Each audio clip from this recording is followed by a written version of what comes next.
Hello, good morning. Jose Kachappilly ഷോയിലേക്ക് സ്വാഗതം. നമ്മുടെ ഭവനങ്ങൾ ഒരു കാലത്ത് ജനന മരണങ്ങളുടെ ആസ്ഥാനമായിരുന്നു.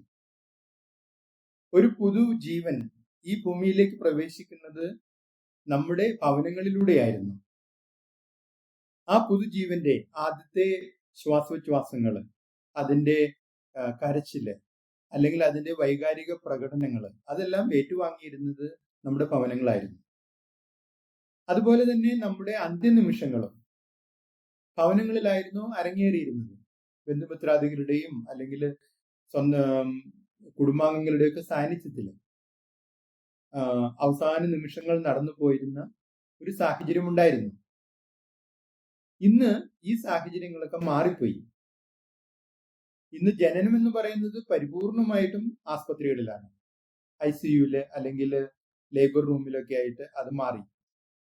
ഒരു കുഞ്ഞ് ഈ ഭൂമിയിലേക്ക് വന്നാൽ അത് കൺ തുറന്നാൽ ആദ്യം കാണുന്നത് ഡോക്ടർമാരെയും നഴ്സുമാരെയും ആസ്പത്രി സംവിധാനങ്ങളെയും ICU സംവിധാനങ്ങളെയും ഒക്കെ ആയിരുന്നു ആണ്. അതുപോലെ തന്നെ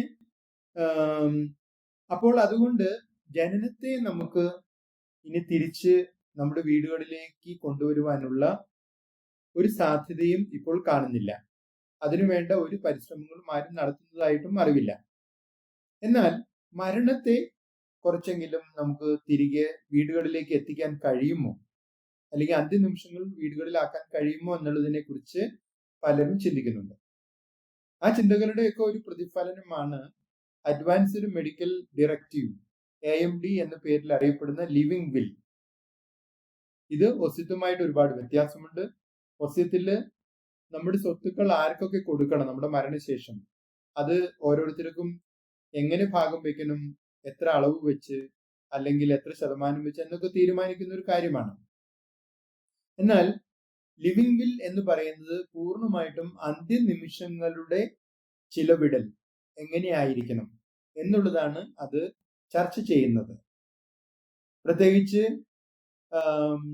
സീരിയസ് ആയ ഒരു അസുഖം വന്ന് സാധാരണ ജീവിതത്തിലേക്ക് ഒരിക്കലും മടങ്ങി വരില്ല എന്ന് ഉറപ്പുള്ള കേസുകളിൽ എന്താണ് ചെയ്യേണ്ടത്, അല്ലെങ്കിൽ വെന്റിലേറ്ററിൽ ഒരുപാട് കാലം കിടക്കേണ്ട ഒരു അവസ്ഥയുണ്ടെങ്കിൽ വെന്റിലേറ്റർ ഉപേക്ഷിക്കണമോ, അല്ലെങ്കിൽ വെന്റിലേറ്ററിന്റെ ഉപയോഗം പരിമിതപ്പെടുത്തണമോ, അല്ലെങ്കിൽ രോഗിയെ വീടുകളിൽ കൊണ്ടുപോയി വീട്ടിലെ സാഹചര്യത്തിൽ മരിക്കാൻ അനുവദിക്കണമോ, ഇങ്ങനെയുള്ള കാര്യങ്ങളൊക്കെ രോഗി സ്വയം തീരുമാനിച്ച് അത് എഴുതി വെക്കുന്ന ഒരു സിസ്റ്റമാണ് ഈ ലിവിംഗ് വിൽ. നിങ്ങൾ ഈ സമ്പ്രദായത്തെക്കുറിച്ച് നിങ്ങൾക്ക് എന്താണ് പറയാനുള്ളത്? ലിവിംഗ് വിൽ നല്ലതാണോ, അതോ ആസ്പത്രി സാഹചര്യങ്ങൾ തന്നെയാണ് മരണത്തിന് ഏറ്റവും നല്ലത് എന്ന് തന്നെയാണോ നിങ്ങൾ വിശ്വസിക്കുന്നത്? നിങ്ങളുടെ അഭിപ്രായങ്ങൾ അറിയിക്കുക. നിങ്ങൾ ഈ ചാനൽ ഇഷ്ടപ്പെടുന്നുണ്ടെങ്കിൽ ലൈക്ക് ചെയ്യുക, സബ്സ്ക്രൈബ് ചെയ്യുക, മറ്റുള്ളവർക്ക് റെക്കമെൻഡ് ചെയ്യുക.